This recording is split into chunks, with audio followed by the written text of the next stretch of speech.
Going to the skating rink, hitting up a program at the local library, or checking out the local rec center for a game of ping pong are all activities that you used to hear about kids doing, but don't anymore.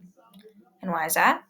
Well, it's because there's nowhere for kids to go to do these things. There are no third spaces. The lack of third spaces in this country negatively impacts the youth of America, more specifically, the impoverished youth. And implementing more of these spaces will help build a better society overall, especially in Lorain County. Now, what are third spaces? Jessica Finley defines third spaces as spaces outside of the first space, the home, and the second space, work. They are places where people can engage in social interaction and build a sense of community while expressing themselves and supporting each other. Third spaces can include more practical spaces for enrichment, like libraries and community centers, or they can include more fun spaces, like skating rinks and parks. Whatever the case, they are essential to the overall public health and quality of life. Neighborhoods. Now, how does a lack of third spaces impact neighborhoods and communities? According to Jessica Finley, neighborhoods with limited access to recreational opportunities and a higher access to social disorder can lead to negative health outcomes among constituents, stress, chronic disease, and increased mortality. A lack of social infrastructure can exacerbate negative societal impacts like isolation, crime, addiction, and inequality, especially in children and marginalized groups. Kevin Richards supports this claim in a study in 2021 by stating that unsupervised decision making can lead to involvements in unhealthy decisions and behaviors driven by peer pressure, especially for youth in communities grossly affected by poverty, who are less likely to have parental supervision in the mornings, afternoons, and summers. Now, how can third spaces positively impact communities? Well, Jessica Finley states that nonprofit, volunteer based agencies can help create a rift between the spatial exclusion and the vulnerabilities in poor neighborhoods. And the National Survey on Drug Use and Health, a study in 2021, supports this by finding that adolescents who participated in more community based activities, including volunteer activities, clubs, sports, or groups, were 1.1 times less likely to use marijuana than those who did not. Specifically, these researchers confirmed that adolescents who participated in school based and community based activities are less likely to use substances. Roger Carey supports this with another study by finding that youth activism programs often target pervasive inequalities and oppressive systems, like disparate reproductive health supports for young women of color from low-income communities and the criminal justice system and the prison-industrial complex that disproportionately impacts certain populations, e.g., poor young black men in the U.S. Now, some examples of third spaces that are implemented and working. We have the RADA program, which was established by the Denver Public Library in 2015. The RADA program stands for Read Awareness Dialogue Action. It's a teen activism program whose mission states that it is to read to raise our social consciousness, to exchange ideas, understandings, and experiences, and to discuss actions that individuals and communities can take to address problems we are facing. Their discussions are open to everyone, whether they read the corresponding materials or not, and they specifically appeal to youth participation and giving the youth the tools they need to inspire social change.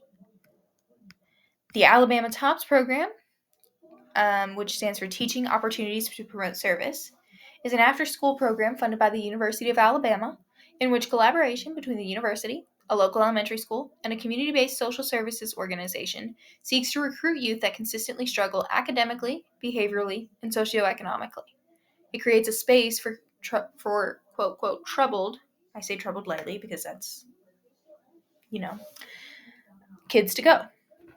Groups are split by grade, first through second and third through fifth, and they are divided between 1 hour of gym time and 1 hour of classroom and homework time. The final program is GirlGov in Southwest Pennsylvania. GirlGov is a program designed to give high school-aged women and femmes a passion for social justice, cultivate critical thinking, spark interest in careers in public service, build an understanding of history and government, and prepare them as the next generation of voters, policymakers, and changemakers. They accept teens anywhere in Southwest Pennsylvania from over 40 different high schools, and it's free of charge. And it's headed by the larger Women and Girls Foundation, which is a foundation that I would suggest you do more research about because it's a very good foundation. They're doing a lot of good work, I think, from what I can tell. Now, What can we do in Lorain? We can implement a community rec center. It would focus on both enrichment and fun, with physical activity, community building, activism, and social engagement being the main focuses. And it would be run with a volunteer basis. Implementing this community rec center with multiple different programs geared towards children of all ages is one of the best things that we can do for the county. According to Kevin Richards, sport based youth development programs use sports as a mechanism for helping youth develop social and emotional learning competencies while concurrently engaging in physical activity. Physical activity is viewed as a catalyst for engagement with the goal of identifying youth assets and supporting them as they learn to navigate their emotions in social worlds. AKA, you can use sports to help kids figure out how to regulate their emotions and have a space to go. The rec center, it would be volunteer based, and volunteers and program heads would come from the local community college, LCCC, or the local university, Cleveland State, or just community members. This is how the Alabama Tops program functions. Programs would encourage activism and social engagement, like Girl Glove and RADA, and physical activity and community building, like Alabama Tops. And it would also encourage financial and social literacy. This community rec center is actually not my personal original idea, but it's an idea that the people of my community continuously propose year after year, with seemingly no actual implementation or establishment in sight, despite the obvious benefits it would create for the community's youth as a whole. Now, the funding. Who decides the funding? Where is the funding at currently? Community centers and youth programs receive funding through government grants, donation, fundraising, and membership. Ideally, constituents would vote for funding allocation towards libraries and community centers. However, currently these funding increases go up against increases in police funding, and there's no cap on these increases, despite the growing outrage of the community at the police force's behavior. So, I propose that Lorain County's local government writes a proposal for a grant in order to fund this community center and fund the programs within it. The lack of third spaces is a growing problem that has a drastically negative effect on the youth of America, specifically the youth of Lorain County. Day after day, the people of Lorain discuss the growing need for a place for youth to go to form a community without the threat of drugs, substance abuse, or violence. But what officials don't realize, however, is that people don't realize, is that you cannot create a safer environment for children without funneling resources into those environments. There are many spaces this rec center could go, and many times it's been stated that a rec center would be built, and it still hasn't.